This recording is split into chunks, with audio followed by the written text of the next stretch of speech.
I am Ewout Driehuis at Threat Fabric, and today I'm in Copenhagen, where I will speak to Dave Laramy. He works at Danske Bank, but it's the sixth bank where he's been working as a fraud prevention expert. Something that is proven by his over 7,000 followers on LinkedIn. He is quite a big voice, and I'm very interested in what he has to say. Welcome to a new episode of Fusion Fireside. So Dave, what was most special about being a manager of a bicycle shop? I loved that job. I started there when I was 16 years old, and it taught me how to deal with people, how to serve customers in a positive way, how to fix bikes, which I really loved. I was a keen cyclist at that point, how to mend cars. So I have a special skill where I can name a car part on site, but I have no idea where it goes in the car. Because people would come in and say, I want one of these, please, which is fine when it's a light bulb. That's fairly obvious. But some of them are far less obvious that you have to learn. And they look at you as if they expect you to know what that car part is because you're standing behind a desk that says car parts on it.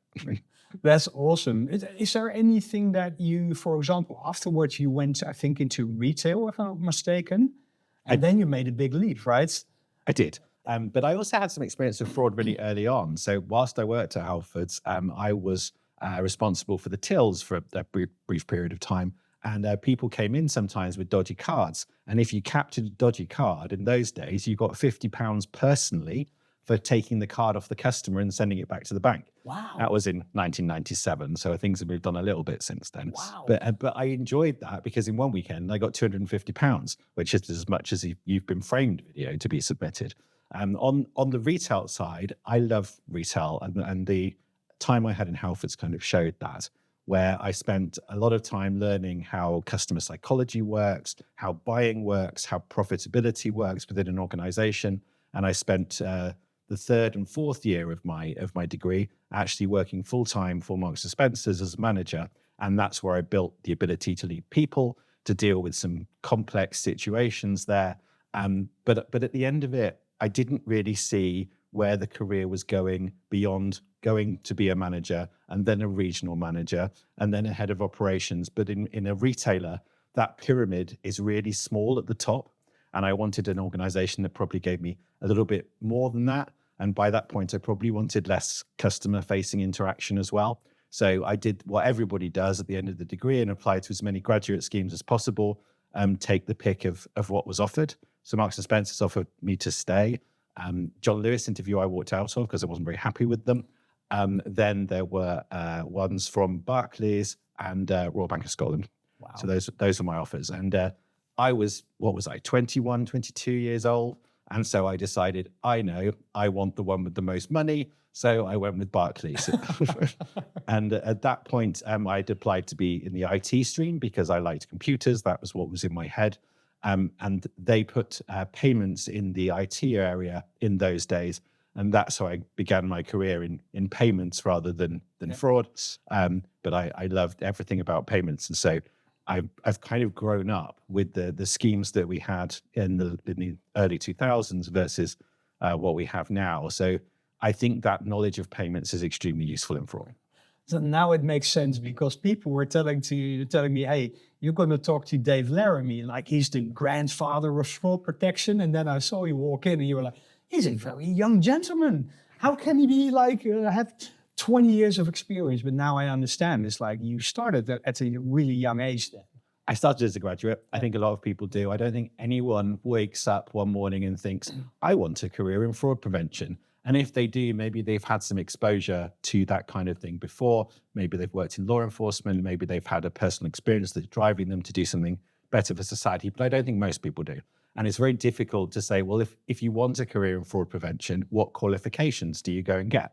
So I thought a retail management degree gives a broad scope of various things to do. I think a lot of the skills in it are transferable. And then I began to specialize after I began in banking, realizing I don't know that much about banking as a profession. So I did a degree in financial services, and then Barclays sponsored me to do a part-time MBA later on in my career with them to try and sort of move me to through the organization into different levels of leadership. But I was very nervous as a young graduate. Didn't really understand what was going on at an international level. But working in global payments, you soon realize how big the sums of money that you're talking about are that are moving around the world.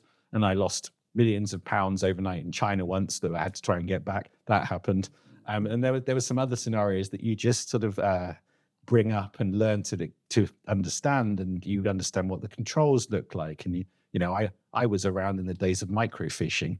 That's how old I am, despite how young I seem to look. Explain what that is again. So that is the way you put sort of the records of what had happened on the day that you can then put under a projector, and it stores it on a piece of indented paper in a safe. Very strange behavior. And I also worked in a department called International Checks, where we would sweep up all the checks off the floor as one of our end of day controls. And they would go into like the next day's processing of the missed items effectively to try and sort of make those back up again. That's the days of banking that I'm used to. It's not like that anymore. Yeah, interesting. It reminds me of the old days when the fraudsters would steal bags of mail and open up the invoices, steam them open with steam, and then change the account numbers in there with the sticker or whatever, and close them up again. And that's not that far from what's happening in the US with mail check fraud right now. It is, isn't it? It's very similar. I mean, there's only so much you can do with a bit of paper. And I think that's what we're seeing, is that fraudsters are both following traditional patterns such as stealing letters out the mail versus all the way up to full deep faking of multiple people on a single Zoom call. Yeah. And that's kind of, I mean, I know I brought it around to fraud, but I think there's a lot of emphasis on organized crime at the top, and probably we need to be understanding what's going on at the bottom end as well with the fraud as a service kind of solutions. And I would include people that are stealing sacks of mail within fraud as a service, even though it's not a software fraud as a service. But I think that's what we are facing with that easy access to communications about fraud, and the connected generation are driving that sharing of information and also collaboration across the fraud community to achieve what they're looking for with minimum effort. Yeah. So let's go back to that time when you were a young man and you were just starting out your career at Barclays, and apparently immediately you started climbing the ranks, because you came in as a trainee, I imagine. Yes. Started climbing the ranks. And you told me, what was your goal? You wanted to see all frauds? I did want to see all frauds, but I found fraud. So I need to be careful exactly what I say when I say something. I found some fraud, but I found enough for the bank to be concerned about it, and enough for the fraud team to be interested in what I'd found, and to work with me on the control improvements that we needed in our business. And after I'd done that and had a significant saving on fraud prevention and shown the ability to differentiate between that one's fraud and that one isn't, and here's why, then they wanted me to join their organization. So I then traveled and moved across the country to take a role on what is called bust out fraud. So this was a very different fraud type from payment fraud. This was where customers were applying for overdrafts and loans effectively with no intention of repaying them. So more complex fraud type with a more judgmental approach to how it's solved. And I ran the operational team in Essex for a couple of years doing that. And so by that point, I had experience of transactional fraud, and I had experience of what we called bust out in first party lending. And can I just say that even in those days, we had a predictive scoring model. Yes, we had both an internally built model and a vendor model. Is it something you created, or was it in place when you joined? I can't take any credit for that, I'm afraid, sadly. Very humble of you. But I can take credit for building the processes around how it was used. Yeah. And I think that's really interesting. And I think that it shows that we were using machine learning technologies. Well, that was 2004. Yeah. So when we talk about things like artificial intelligence nowadays, well, we've got to think back and think about where we come from. Are we really that much more advanced than we were in 2004 in our modeling? Yeah. Maybe not. I think in some ways. You're making a great point, right? I imagine you just came from Money Live, right? So you've spent 2 days there. I imagine you've been on a panel, and I imagine you've spoken a heck of a lot about AI as well. It's what everyone speaks about at the moment, and I think it has huge opportunity. But I want to play it down in terms of the sort of transformational leap that we have in fraud. whenever people sort of think about the existing use cases for AI, they come to fraud and we go, yeah, but we've been doing that for 15 years and it's better now. And the techniques have evolved and we understand mathematically what's better and what's not. And we understand how rules and models work together better than we probably ever have. But it is complicated when we've got people sort of saying, well, what else can you do? Why are your false positives so high? What else can you do to reduce the losses now that we've got Gen AI? Yeah. Now, some of these are just replacements of words with other words, and some of them are genuinely progressional techniques, such as the understanding of intent that sits behind it, and the creation of things that wasn't there before to link those things together. And that's where I think we have some opportunity in probably the non-traditional areas like payments, like scams, where we're seeing some growth there, like internal fraud, peer analysis, that kind of thing. I think it's really interesting. You're making great points. Do you believe that fraud prevention professionals need to be data scientists? Oh, I've been asked that question before, and I kind of sit on the fence on the answer because I can code, but I haven't coded in a very long time. And so you put me into front of a computer, I wouldn't know what to do. But I would be able to read other people's code in a way that kind of the logical structure of it, what it's looking for, what the criteria are. And I think that's what you need to understand. You need to understand what is it that is predictive and why are you choosing to include that feature or not include that feature, and have that debate with a data scientist. I don't think you need to be able to understand the more complex machine learning type solutions that we have in place today in any great detail, but you do need to understand the impact of setting a cutoff, for example, and you need to be able to be credible in front of the data people so that they know what you want. Yeah. And you need to give them some clues on these are the things that I think might be predictive based on what the investigators are seeing and what the fraudsters are doing and what the intelligence is saying, because otherwise they will build a model on something that isn't necessarily predictive.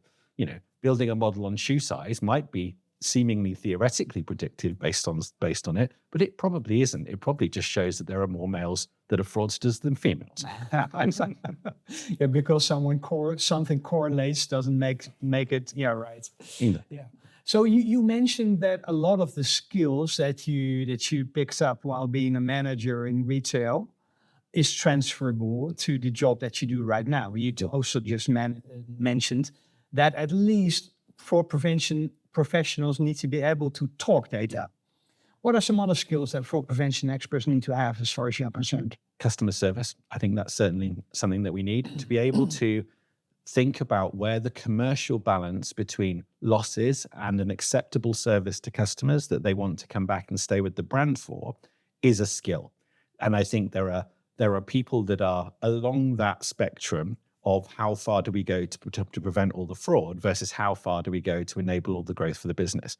And it's a balance. And you need to try things because sometimes you can get wins on both, which is fantastic. Other times you're pulling as a tug of war between other areas of the business. And sometimes you can take rules out, and sometimes you'll be worried about taking rules out because you know the risk exposure that exposes, but should you do that?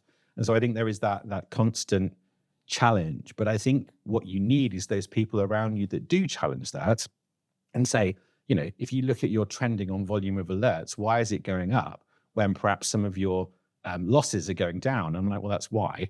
And I think that's where we get into the world of, well, where's the optimum level? And that's when it comes down to agreeing what the risk appetite of the business is, what the kind of strategy in terms of stepping in real time. Because if you deal with things faster, arguably you'll have less that you need to do. And how harsh are you going to be when it happens? How much customer friction are you prepared to put up with?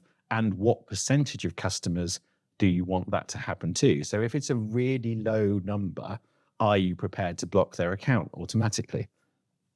And if you are to do that, how long is it before a human reviews it and takes the blocks off again? Because if all that happens in 30 seconds, it's probably okay, you know. But if it's taking 5 days, and it isn't, and that's the discussion around resourcing versus alert generation versus losses. I think I answered your question, but do state it again. This is super insightful. It immediately leads to more questions, so I'll just follow you with the flow. It's all fine. It's so the one thing I'm thinking is, You've worked in how many banks, if you're counting your current one, Danske Bank? Danske Bank is my sixth bank, and I hadn't necessarily intended to do the tour around the industry or around the different kind of different types of bank either. I spent 11 years at Barclays, and that was where I kind of learnt everything that I probably am using now for fraud. Each bank has a rightly different fraud strategy, different products, different systems, different customer demographics, different risk appetites, all drive that different fraud strategy that is right for them. And I think you don't understand how different each one is until you experience at least two or three and think, oh, what I knew there doesn't work here, and this is why. And that you're able to adapt your strategy, but not your risk mindset. I think that's the one thing that you have to be on the side of reducing the risk all of the time and be the risk person in the business, because that's what the business is looking for you to be.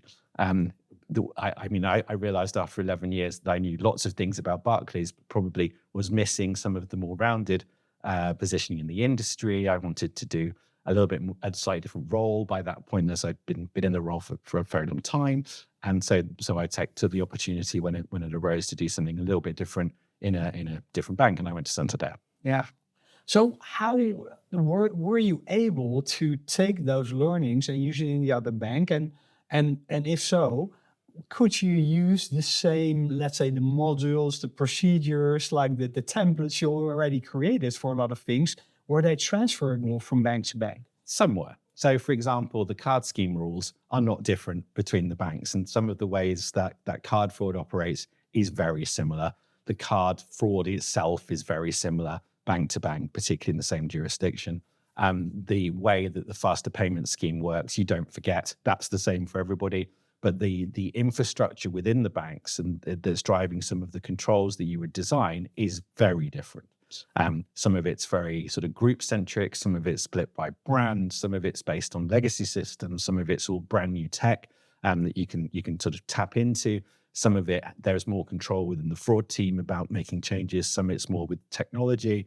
That's things that you just have to learn quickly. But I think one of the things that I've always wanted is to work with other fraud prevention experts around me so that I can learn and they can learn from me. And I think it can be very lonely as a head of fraud, where you don't really have many people to ask whether what you're doing is sensible or not. Yeah. And in having that challenge, maybe it's from second line, maybe it's from people in the industry, maybe it's from vendors, may be able to sort of help us with some of that. Am I being really stupid here? Or am I creating gaps that fraudsters would then exploit in future? You can solve that with some A/B testing. You can solve that with some kind of staff testing on something new before it goes live to everyone, just that you can look out for the weird stuff. You can have the monitoring set up that looks for any abnormalities, all of that good stuff. But at some point in your career, you will make a mistake that fraudsters exploit. And that happens, and then it's how quickly do you notice and how quickly do you react to that? Right. Have you ever encountered let's say a scam or a fraud where you thought to yourself, like, okay, so I know fraud is horrible and horrendous and the real victims and lives are destroyed, but I gotta respect this cleverness that they deployed here. I don't know whether I'm going to answer with cleverness, but some of the recent frauds that we are seeing involve a fraudster going to a customer's house.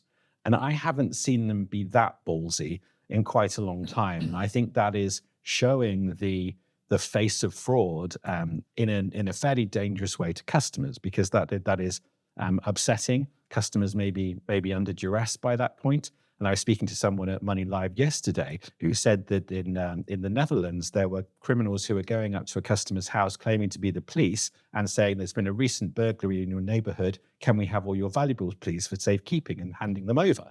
And I think, I appreciate that's not fraud, but it's more theft. But I think that we are in a world where the fraudsters are not afraid to take that action, and to be really, really sort of constantly in contact with customers. I've seen them phone the bank before with the customer on the line to help coach them through the call. That kind of thing is a scary progression of where this fraud is going, and the amount of time that they take to invest in helping to social engineer a customer is scary. And for the top end of the frauds, they will invest whatever time is necessary because they see the return on investment as high. They'll do the more basic type frauds like fake things or Facebook Marketplace. I am absolutely sure that's all automated. So are the criminals getting bolder, and is one of the reasons that we as a society don't impose enough risk on them? Yes, but you have to look at what the alternatives are for them. Are the alternatives stealing cars? Is it selling drugs? And where does this return on investment on fraud sort of sit within that regime? And if the criminal conviction rate is less than 2%, for example, you might want to take the risk on that, particularly if the conviction is likely to be less than 10 years in jail, and considerably less in many cases. Yeah. Right. So as a criminal, you take your risk reward. There you go. Yeah. Yeah, and I imagine it's also, even for criminals, it's also a risk reward system. And of course, and this might be interesting. Is about the risk. Is society maybe with all these regulations that are now being pushed, whether it's from the UK PSR or from Australia, Singapore, or even PSD3, which I imagine you've spoken about in length as well. Is this also something that ultimately will impose more risk on the criminals?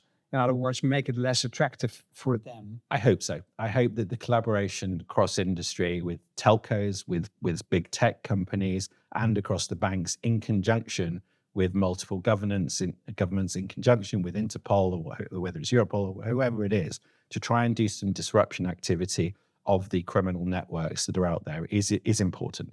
And it may take out some of the kind of training factories that we have and the fraud as a service that I mentioned earlier, where we've just got to stop creating some of this and making the barriers of entry so low that people can have a go in their bedroom and see what the return is versus invest in a sort of significant criminal network.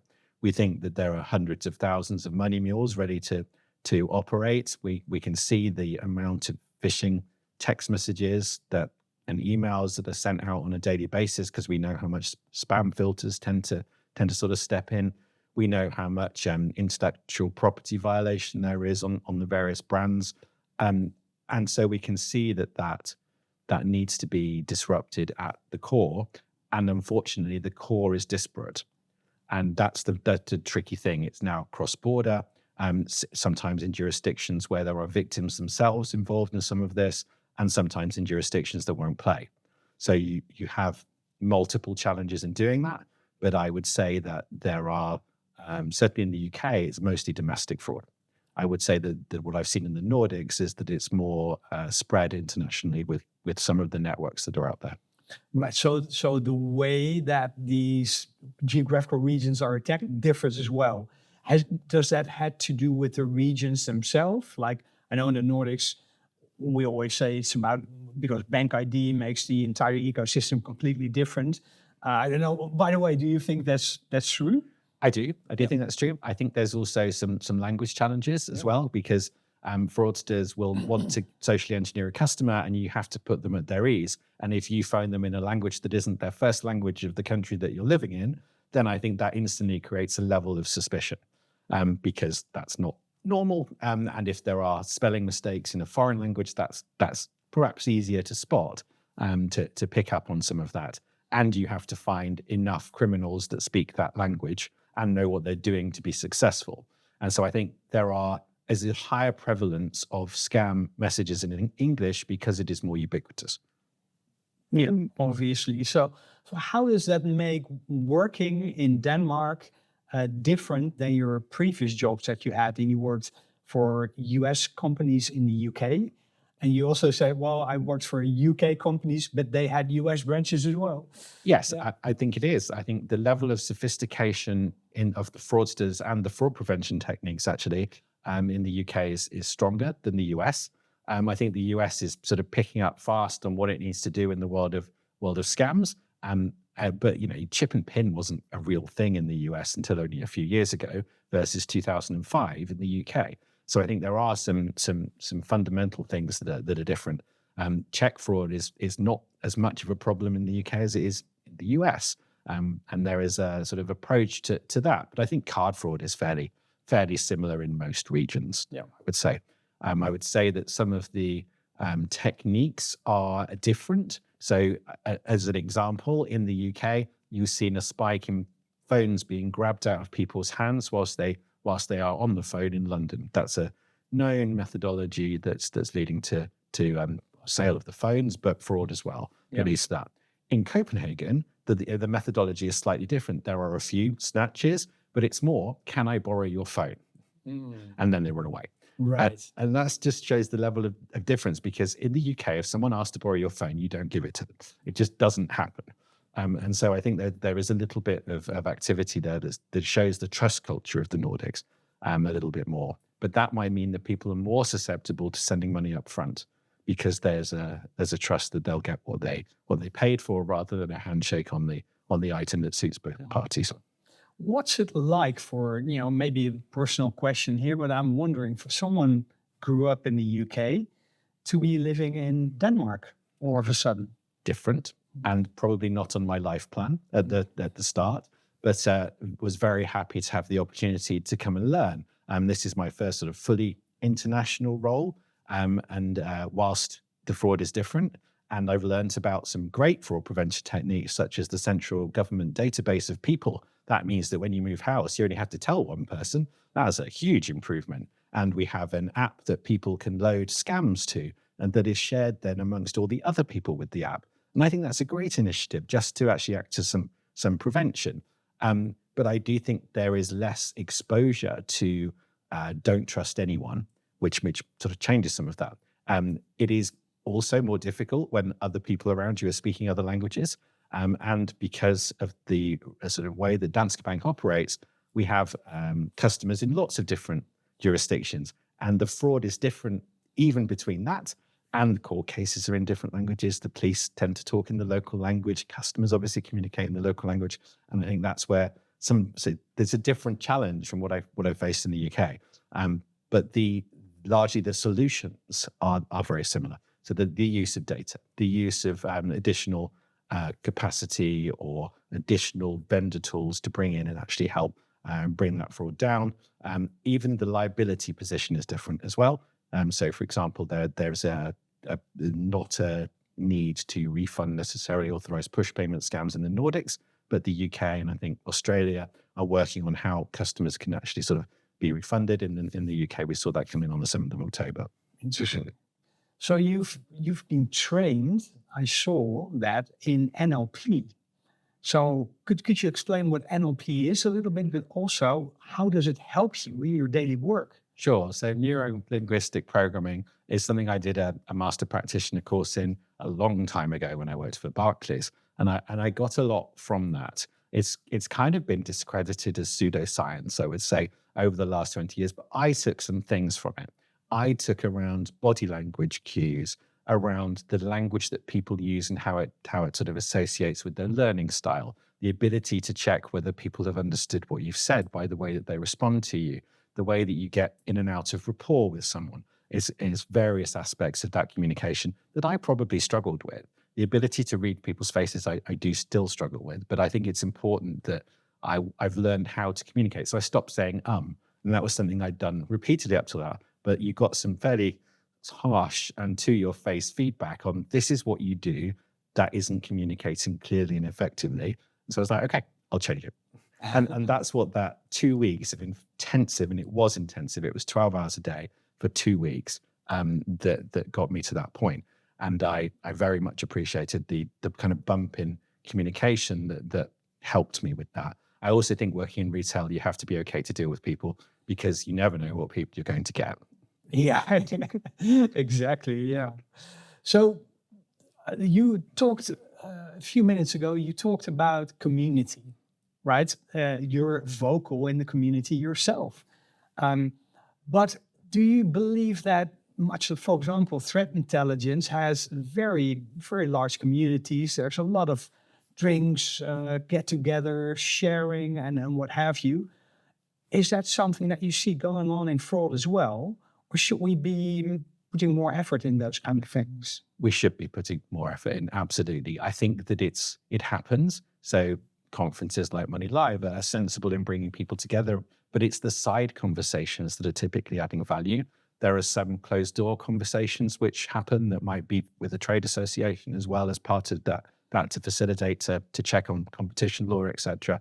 But those conversations that I have with the people that I've known in fraud a very long time are really important, because it's that check and challenge, but it's also that understanding of what are the latest trends. When you move out of your home country, as I have, I lose the knowledge of exactly what the latest tools and techniques are. So I can use LinkedIn, but LinkedIn's, it's constrained by the fact that it's relatively public.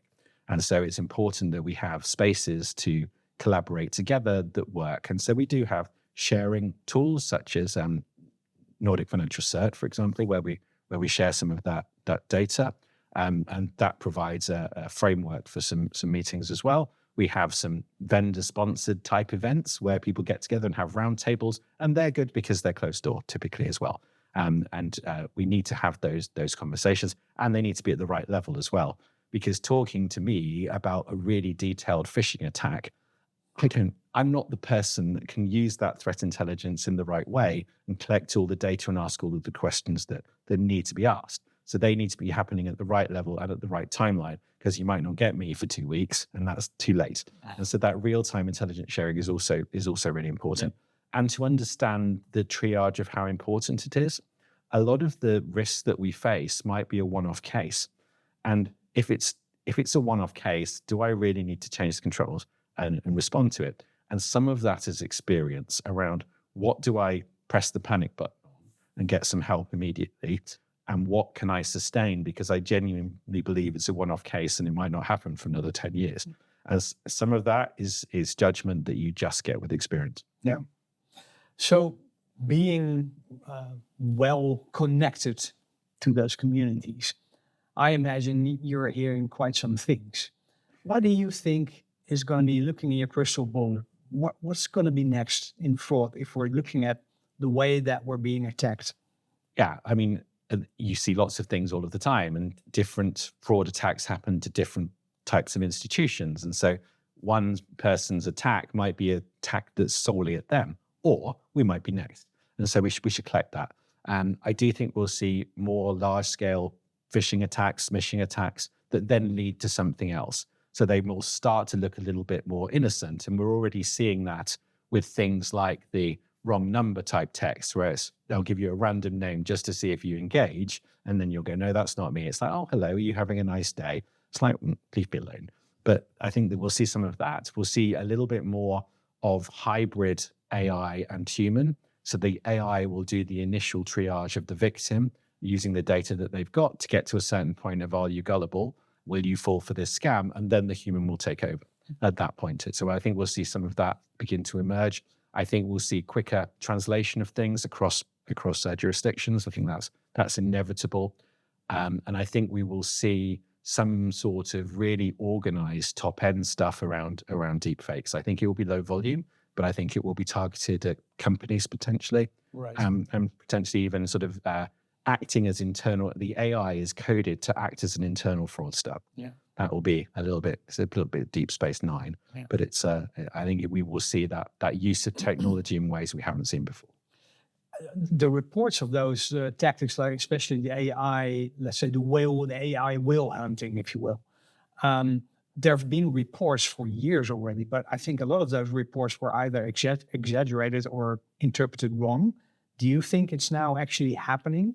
I think there was probably some kind of internal element to some of those stories that enabled it to happen years ago. Mm-hmm. I think we're now seeing some fully external type of activity where they are carefully researching the target. They might choose someone who's brand new to an organization, for example, that might not notice that that's not how their CEO body language works, or that's not a question they would have been asked.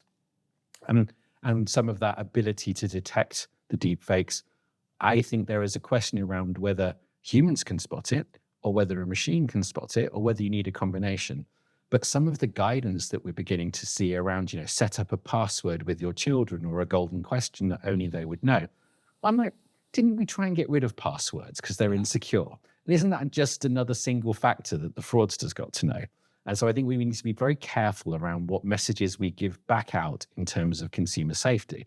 because I don't think putting more passwords in a world where we're telling customers to put in 2FA is sensible. It might solve the immediate problem and it might be necessity in the short term, but we've got to think about what that longer term ability to trust versus not trust is.